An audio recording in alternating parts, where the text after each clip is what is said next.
The day my parents handed my brother a check for $3 million, they slid me a faded mining claim deed and called it equal. That same night, my wife stood in our bedroom doorway with her suitcase packed and told me she was leaving for someone who had a future.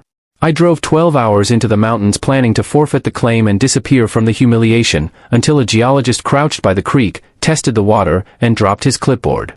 Before I go any further, stay with me for a moment. Let me know where you're watching from in the comments and follow along. Stories like this don't move unless someone listens. My parents' house sat in the kind of neighborhood where lawns looked painted and driveways held cars that cost more than most people's homes. We were gathered in the dining room, the same one where every achievement had been measured against my brother's success.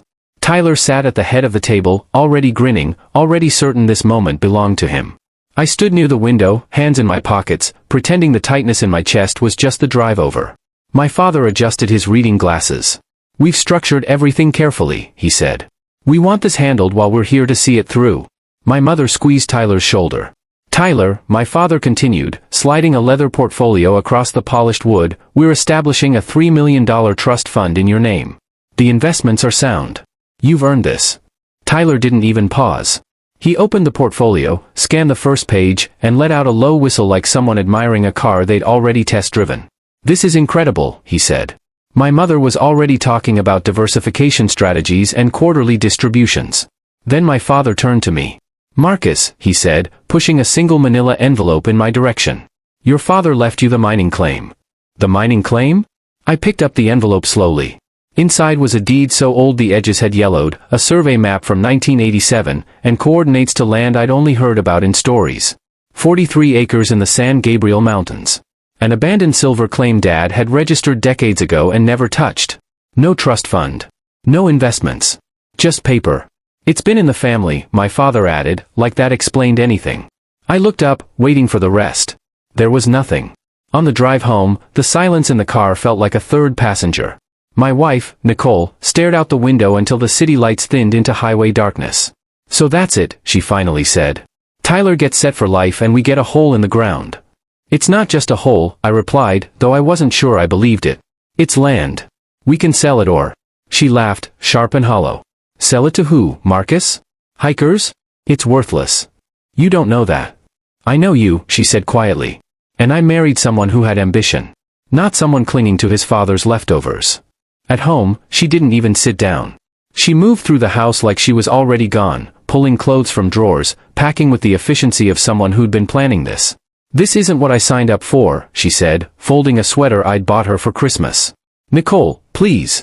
"I can't do this," she interrupted. "I can't spend my life watching you be second place. Jason's been asking me to dinner for months. He has a future. He has a plan." Jason. Her colleague. The guy who drove a Tesla and posted vacation photos from places I couldn't pronounce. "So you're leaving," I said, the words barely making it past my throat. "I'm choosing better," she replied. By morning, half the closet was empty. Watching her drive away hurt worse than anything my family had said. I told myself I didn't care. I told myself I'd forfeit the claim, walk away from all of it, and start over somewhere no one expected anything from me. So I drove. The city became suburbs, then foothills, then winding mountain roads that didn't have cell service. When I finally reached the coordinates, my heart sank. The mining claim looked like abandonment itself. A collapsing wooden frame that might have been a shelter once. Rusted equipment half buried in dirt. The creek ran thin and brown, choked with debris. The mountains rose around it beautiful and indifferent. This was what my father thought I deserved. I sat in my truck and called the county assessor's office. The woman on the phone sounded bored. "For an abandoned claim like that? You're looking at maybe $5,000. Maybe. Most buyers just want it for camping access. $5,000. Tyler had been handed enough money to never work again. I was holding dirt no one wanted. The next morning, I met the geologist. His name was Dr. Alan Chen, quiet, methodical, the kind of man who chose words like he was conserving them. He stepped out of a battered Subaru covered in field stickers and shook my hand. "You sure you want to test this?" he asked, glancing at the claim. "I just want to know what I'm forfeiting," I said. He nodded, unconvinced. "Let's see what we're working with." I watched him work for hours. He took soil samples, tested pH levels, marked coordinates on a GPS unit that looked older than I was. At one point, he crouched by the creek and filled a vial with water. He held it up to the light, frowned, and filled 3 more. "Is something wrong?" I asked. He didn't answer right away. Too early to say. That didn't help. By afternoon, my phone buzzed. A text from my mother. Hope you're not making rash decisions. Tyler's already planning some wonderful investments. I locked the screen without replying. Later, Tyler called. I let it ring twice before answering. So, he said, voice dripping with amusement. How's life as a prospector? I'm fine. Mom said you drove all the way out there. You planning to dig for silver with your bare hands? I didn't respond. Look, when you're done playing pioneer, come back. I'll help you get a real job. Something stable. I hung up. That night, I stayed in the broken-down shelter, listening to wind rattle the frame. I kept thinking about Dad. He'd registered this claim in '87 and renewed it every year until he died. Never mind it. Never mentioned it. Just kept paying the fees like he was protecting something. Everyone thought he'd wasted money. Maybe he had. Dr. Chen came back 2 days later. He arrived just after dawn, carrying a cooler and more equipment. He didn't make small talk. He just went back to the creek and started testing again. I followed at a distance, watching him crouch in the same spot, filling more vials, labeling them with a Sharpie in handwriting I couldn't read from where I stood. At one point, he stopped. Just stopped. He stared at a vial of creek water like it had personally offended him. What? I called out. He looked up, face unreadable. I need to run these through a spectrometer. I'll have results tomorrow. Tomorrow? Don't call anyone, he said. Don't post anything online. Just wait. My stomach dropped. That night, Tyler called again. I ignored it. He left a voicemail. Heard you're still out there. Dad would have laughed. Call me when you're ready to be realistic. I deleted it. The next morning, I drove into the nearest town, a place called Pine Ridge that looked like it hadn't changed since the '90s. I sat in a diner with cracked vinyl booths and coffee that tasted like it had been brewing since breakfast. The waitress, an older woman with gray hair pulled into a bun, refilled my cup without asking. You're the one staying up at the Chen claim, aren't you? I blinked. The what? That's what folks around here call it. After your dad. Michael Chen registered it, 40 years ago? 37, I corrected. She smiled faintly. He used to come through here. Quiet man. Turned down a lot of offers for that land. I set my coffee down. Offers? Oh, sure. Mining companies, developers, even some government folks once. He always said no. Told someone once that some things are worth more protected than extracted. The words hit me like cold water. Did he ever say why? She shrugged. Michael didn't explain himself. But he knew that land better than anyone. I drove back to the claim with her words circling my mind. Worth more protected than extracted. Dr. Chen arrived just before noon. He didn't smile. He carried a tablet and a folder so thick it barely closed. Marcus, he said, standing in front of my truck. We need to talk. My heart started pounding. We sat on a flat rock overlooking the creek. He opened the folder slowly, deliberately, like he was defusing something. I ran every test twice, he said. Then I sent samples to a colleague at Caltech. We both got the same results. And? He exhaled.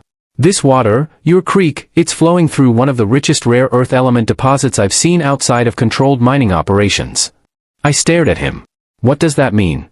It means your claim sits on top of a concentrated deposit of neodymium, dysprosium, and europium. Elements used in everything from smartphones to electric car batteries to wind turbines. How much? He met my eyes. Initial projections? If extracted sustainably over 20 years? Anywhere from $200 million to $500 million. The world tilted. You're telling me this land is worth a fortune, he finished. Your father knew. That's why he never sold. That's why he kept it quiet. I couldn't breathe. These elements are in high demand, Dr. Chen continued. Supply is controlled by a handful of countries. A domestic source like this? Marcus, you're sitting on something nations fight over. I thought of Nicole packing her bags. Tyler laughing. My parents sliding that envelope across the table like they were handing me garbage. Dad hadn't punished me. He'd trusted me. What do I do? I whispered. Dr. Chen closed the folder. That depends. You can sell it fast and walk away rich. Or you can take your time, do this right, and build something that lasts. I looked out at the creek, the mountains, the land everyone had dismissed. I want to do it right, I said. He nodded. Then we start slow. And we don't tell anyone until you're ready. But the world doesn't wait for permission. Within a week, my phone started ringing. Unknown numbers. Voicemails from consultants and interested parties who'd somehow already heard whispers. News travels fast when money's involved. I hired a lawyer. Her name was Diane Reyes, sharp, experienced, and unimpressed by both my family and the companies circling like vultures. They're going to pressure you, she said during our first meeting. They'll lowball you, scare you, try to make you think you need them. Don't. What do I do? You wait. You verify everything. And you don't sign anything without me. So I waited. Tyler showed up 3 days later. I saw his Range Rover kicking up dust on the access road and knew exactly why he'd come. He stepped out wearing sunglasses and a polo shirt, looking around like he'd wandered into the wrong zip code. So it's true, he said, walking toward me. What is? Don't play dumb. People are talking. There's something here. I crossed my arms. Maybe. He laughed, but it sounded forced. Look, I'll be straight with you. I can connect you with the right people. Investors who know how to maximize this. We split it, say, 60 to 40? You want 60% of my land? I'm offering to help, he said, irritation creeping in. You don't know how these deals work. You'll get screwed without someone like me. Someone like you, I repeated. He stepped closer. Dad gave you this because he felt guilty. We both know that. But you don't have to do this alone. I looked at him, really looked. The expensive watch. The rehearsed confidence. The man who'd never had to wait for anything. Get off my land, I said quietly. His face darkened. You'll regret this. Maybe. But it'll be my regret. He left without another word, tires spitting gravel. That night, my parents called. Both of them on speaker. Marcus, we've been hearing rumors, my mother began carefully. From Tyler? I asked. We just want to understand what's happening, my father said. If there's actual value in that claim. There is. Silence. How much value, my mother pressed. Enough that I'm not selling. Don't be stubborn, my father warned. This is bigger than you understand. You need professional guidance. I have it. From who? Some local geologist? Tyler must have told them everything. From people who don't see me as a backup plan, I replied. The call ended cold. Nicole tried next. She sent a text first. Can we talk? I didn't respond. She called. I let it go to voicemail. Marcus, I heard about the claim. I know I hurt you, but maybe we were both hasty. I'd like to see you. To talk about everything. I deleted it. 2 days later, she showed up. Just appeared at the claim like she had a right to be there. You look different, she said, standing at the edge of the clearing. So do you, I replied. She looked polished, calculated. Nothing like the woman I'd married. I made a mistake, she said softly. I let fear control me. I didn't see what you were building. I wasn't building anything when you left. I was just surviving. I know. And I'm sorry. I nodded once. Okay. She waited, hopeful. So, can we try again? No. Her face fell. Marcus. You left because you thought I had nothing. Now you're back because you think I have something. That tells me everything. That's not fair. Maybe not. But it's honest. She left without arguing. The first legitimate offer came from a mining consortium. $50 million upfront for full rights. Diane read it, then looked at me. It's insulting. It's more money than I've ever seen. And it's a fraction of what this is worth. They're betting you'll panic. I didn't. The offers kept coming. $75 million. $100 million. Each one with strings attached, rushed timelines, environmental waivers, no local oversight. I turned them all down. Finally, a different kind of meeting. A renewable energy company that wanted to do it right. They proposed a partnership, sustainable extraction, environmental protections, local jobs, shared profits. We negotiated for weeks. Diane didn't let them bully a single clause. When we finally signed, I retained ownership, approval over operations, and a partnership structure that put community first. Tyler stopped calling. My parents stopped advising. The tone had shifted from pity to something quieter. Respect, maybe. Or fear that they'd underestimated me. 3 months after the deal was finalized, I stood by the creek where Dr. Chen had first tested the water. Equipment hummed in the distance, careful, controlled, exactly as contracted. I'd bought the diner in Pine Ridge and turned it into a community hub. I'd restored the old mining shelter into a field office. I'd hired locals first, outsiders only when necessary. The money came, but I didn't let it lead. I let it follow. One evening, my parents drove up unannounced. They stepped out slowly, looking around like they were visiting a foreign country. You've done well, my father said quietly. Thank you. We underestimated this, my mother added. And, you. I nodded. I know. They stayed for an hour, asking questions they should have asked years ago. When they left, my father paused. Your dad would be proud. I know, I said again. Because I did. Tyler sent an email months later. Professional, distant. He congratulated me and asked if I needed financial advice. I didn't respond. Nicole sent a letter. Handwritten. She explained how she'd realized what she'd lost, how Jason had been exactly as shallow as I'd imagined, how she'd been wrong about everything. I read it once, then filed it away. Some doors close for a reason. Years from now, people will say I got lucky. They'll say the timing was perfect, the geology aligned, the market needed what I had. They won't see the nights I slept on a broken cot. The silence I carried when everyone thought I'd failed. The moment my wife walked away because she couldn't see past the surface. They won't see Dad renewing that claim every year, turning down offers, waiting for someone who would understand what he was protecting. That's fine. Some legacies aren't meant to be explained. They're meant to be honored. And I honor mine every day, boots in the dust, eyes on the mountains, knowing exactly who I am. Because when everything else was taken, when everyone else walked away, that was the one thing no one could steal. If you've ever been underestimated and chose patience over noise, let me know where you're watching from. Share this with someone who's still waiting for their moment. Stories like this deserve to reach the people who need them.